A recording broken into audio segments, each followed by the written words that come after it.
PMIM के प्रमुख असदुद्दीन ओवैसी का क्या कुछ कहना है, देखिए। संविधान के लिहाज से हर एक की जिंदगी बराबर है, तो ये किस तरह की राजनीति प्रधानमंत्री कर रहे हैं कि सत्ता मिलने पर ही आप इंजेक्शन देंगे या वैक्सीन देंगे। तो सत्ता अगर नहीं मिलेगी, जो हमको यकीन है कि इंशाल्लाह उनको नहीं मिलेगी, तो अगर वैक्सीन नहीं देंगे। और प्रधानमंत्री आज के अपने भाषण में 20 लाख करोड़ के पैकेज को क्यों भूल गए? कहाँ गया वो 20 लाख करोड़ का पैकेज? तो ये कॉन्ट्रडिक्शन है और ये बिहार की जनता देख रही है और इंशाअल्लाह ताला हमको यकीन है कि हमारा जो अलायंस कुशवाहा साहब का इसको बेफायदा होगा। सर, बीजेपी ने काफ़ी तारीफ की, प्रधानमंत्री जी ने खासतौर से नीतीश जी की तारीफ की, नीतीश कुमार ने भी तारीफ की, डायस शेयर किया गया, उस पर आपकी प्रतिक्रिया? आज जो चुनावी रैली का एक तरह से आगाज हुआ है प्रधानमंत्री की तरफ से। नहीं तो प्रधानमंत्री डाइस तो शेयर किए, मगर लोजपा के बारे में क्यों नहीं कहे? प्रधानमंत्री ये क्यों नहीं कह दिए कि लोजपा से हमारा कोई ताल्लुक नहीं है? तो प्रधानमंत्री, मैं फिर से कह रहा हूं कि प्रधानमंत्री और उनकी पार्टी दो घोड़ों की सवारी कर रही है और नीतीश कुमार को नहीं बल्कि बीजेपी के पार्टी से किसी को अपना मुख्यमंत्री बनाने की पूरी कोशिश कर रहे हैं। और बिहार की जनता ये देख रही है और बिहार की जनता ये भी जानती है कि आरजेडी कांग्रेस को मौका मिल चुका है 15 साल का और ये लोग कुछ काम नहीं किए बिहार के लिए। तो बिहार की जनता एक विकल्प देख रही है, इनसे बेजार है आरजेडी से और नीतीश और बीजेपी से। और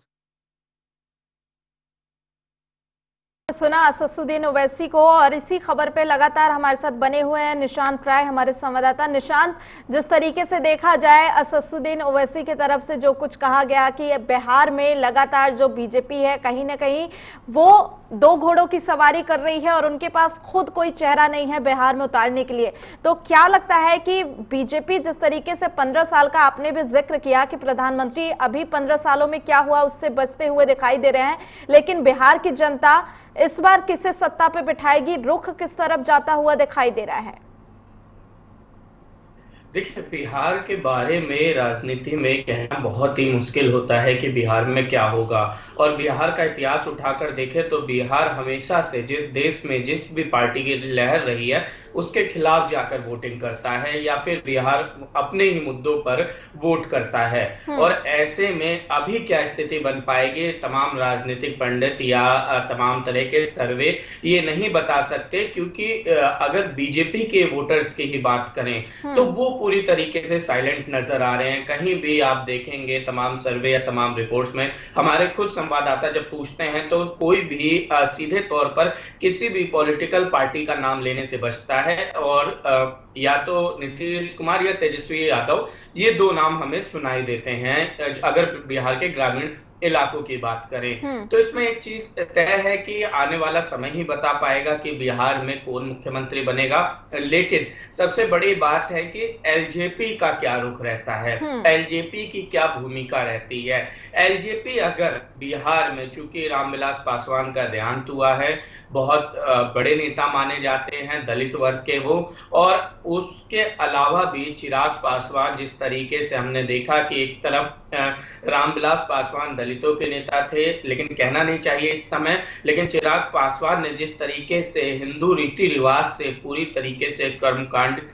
जो अपने पिता के अंतिम संस्कार में किया, उसका भी बिहार में एक बड़ा मैसेज गया है। और कोशिश ये हुई है कि दलित वोटर तो उनके फिक्स वोटर हैं, उसके अलावा अगर ब्राह्मण या ऊंची जाति के वोटर